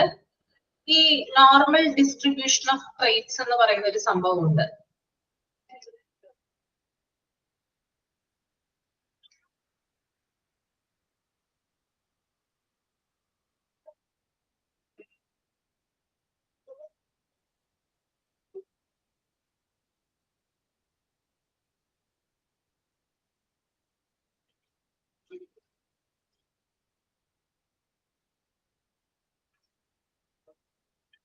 ഓക്കെ. അതായത് ചില മനുഷ്യർക്ക് എന്തെങ്കിലും ഇമോഷൻസ്, അതായത് എന്തെങ്കിലും വികാരങ്ങളൊക്കെ ഉണ്ടായി കഴിഞ്ഞാൽ അതിന്റെ ഒരു തോതുണ്ട്, ഒരു കർവ് ഉണ്ട്. അത് NPV എന്നാ പറയുന്നത് കേട്ടോ. അതിന് നോർമൽ പ്രോബബിലിറ്റി കർവ് എന്നാ പറയാ. അതായത് നമ്മൾക്കിപ്പോ ഫോർ എക്സാമ്പിൾ എന്തെങ്കിലും ഒരു വിഷമം വന്നു വിചാരിക്കാം, ലൈഫിൽ എന്തെങ്കിലും ഒരു ഇൻസിഡന്റ് ഉണ്ടായി നമുക്കൊരു വിഷമം വന്നു വിചാരിക്കാം. അപ്പൊ നമുക്ക് ആ സമയത്ത്, അതായത് ആ ഉണ്ടാകുന്ന സ്പോട്ടില് നമുക്ക് ഭയങ്കരമായിട്ടുള്ള കരച്ചില് അല്ലെങ്കിൽ സങ്കടം ഇങ്ങനെയുള്ള കാര്യങ്ങളൊക്കെ ഉണ്ടാവാറുണ്ട് ഇല്ലേ? ഉണ്ടായിട്ടുണ്ടോ? എന്തെങ്കിലും ഒരു സങ്കടം വരുമ്പോൾ ആ ഒരു സമയത്ത് ഭയങ്കരമായിട്ട് ബുദ്ധിമുട്ട് വരും. ചിലപ്പോൾ ഭയങ്കരമായിട്ട് കരയും, അല്ലെങ്കിൽ മനസ്സ് ഭയങ്കരമായിട്ട് വിങ്ങുന്നത് പോലെ തോന്നും. ഭയങ്കര പെയിൻഫുൾ ആയിരിക്കും ആ ഒരു പ്രോസസ്സ്. അപ്പോ ഈ ഒരു കർവ് എന്ന് പറയുന്നത് ഇങ്ങനെയാ. ഈ ഒരു ഞാനത് കാണിച്ചു തരാം കേട്ടോ അടുത്ത ക്ലാസ്സിൽ കൂടുതലായിട്ട് അപ്പൊ പറഞ്ഞുതരാം. അപ്പൊ നമുക്ക് ആ ഒരു സമയത്ത് ആ ഒരു സ്പോട്ടിൽ അല്ലെങ്കിൽ ആ ഒരു സമയത്ത് നമുക്ക് ഉണ്ടാവുന്ന വേദന ഭയങ്കരമായിരിക്കും. അത് പീക്കിലെത്തും, ഏറ്റവും കൊടുമുടിയിലായിരിക്കും അത് എത്തുക, ഏറ്റവും ടോപ്പിലായിരിക്കും അത് എത്തുക നമ്മുടെ വിഷമം. അത് കഴിഞ്ഞ് കുറച്ച് സമയം കഴിയുമ്പോൾ ആ തോത്, ആ ഡിഗ്രിയിൽ വ്യത്യാസം വരും. നമുക്ക് അത്രയും വിഷമം ഉണ്ടാവില്ല. ആ ഒരു കർവ് അല്ലെങ്കിൽ ആ ഒരു ഗ്രാഫ് താഴുന്നതായിട്ട് നമുക്ക് കാണാനായിട്ട് പറ്റും. ഉണ്ടോ? അങ്ങനെ ഉണ്ടായിട്ടുണ്ടോ? എന്തെങ്കിലും ഒരു വിഷമം വരുന്ന സമയത്ത് ആ ഒരു സ്പോട്ടിൽ നമുക്ക് ഭയങ്കര ബുദ്ധിമുട്ടായിരിക്കും. പക്ഷെ ഒരു അരമണിക്കൂർ കഴിഞ്ഞു കഴിഞ്ഞാൽ ആദ്യത്തെ അത്ര തീവ്രത അരമണിക്കൂർ കഴിയുമ്പോൾ ഉണ്ടാവില്ല. എല്ലാ കാര്യത്തിലും ഇങ്ങനെ തന്നെയാണ്. നമുക്ക് ദേഷ്യം വരുമ്പോൾ, ഇപ്പൊ നമ്മുടെ കുഞ്ഞുങ്ങളോട് ദേഷ്യപ്പെടുവാണ്, ആദ്യം നമ്മൾ ഭയങ്കരമായിട്ട് ദേഷ്യപ്പെട്ടു ചിലപ്പോൾ സാധനങ്ങളൊക്കെ നമ്മൾ എടുത്ത് എറിഞ്ഞ് പൊട്ടിച്ചു കളയാം.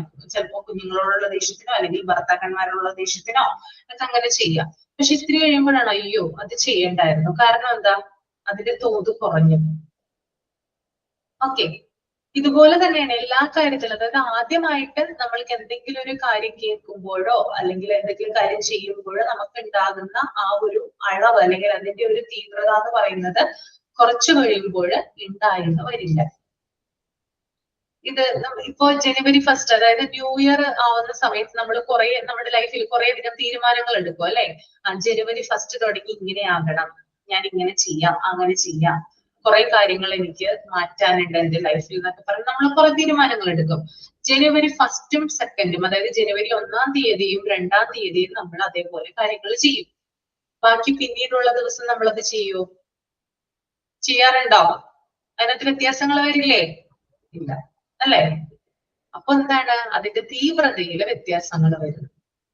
ഓക്കെ, അപ്പൊ മനസ്സിലായി എന്ന് വിചാരിക്കുന്നത് കേട്ടോ. അപ്പൊ കർവിനെ കുറിച്ച് ഞാൻ അടുത്ത ക്ലാസ്സിൽ ഒന്നുകൂടി ഡീറ്റെയിൽ ആയിട്ട് ആ കർവ് കാണിച്ചു തരാൻ പറ്റുമോ നോക്കാം. ഓക്കെ,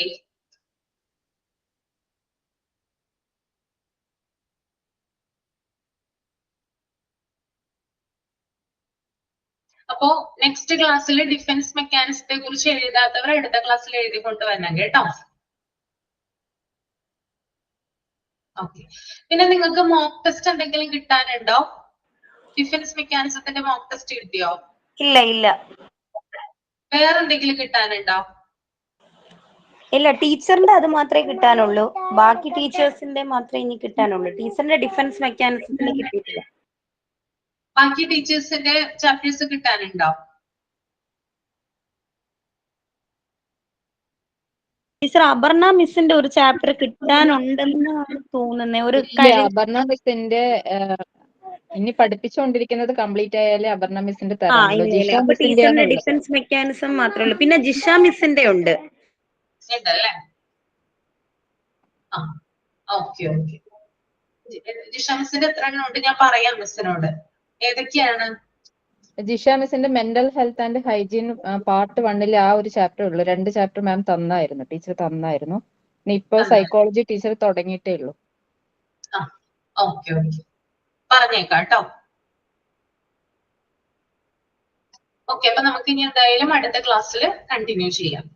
ഓക്കെ, സൈൻ ഔട്ട് ചെയ്തോളൂ കേട്ടോ. Good morning, teacher and my dear students.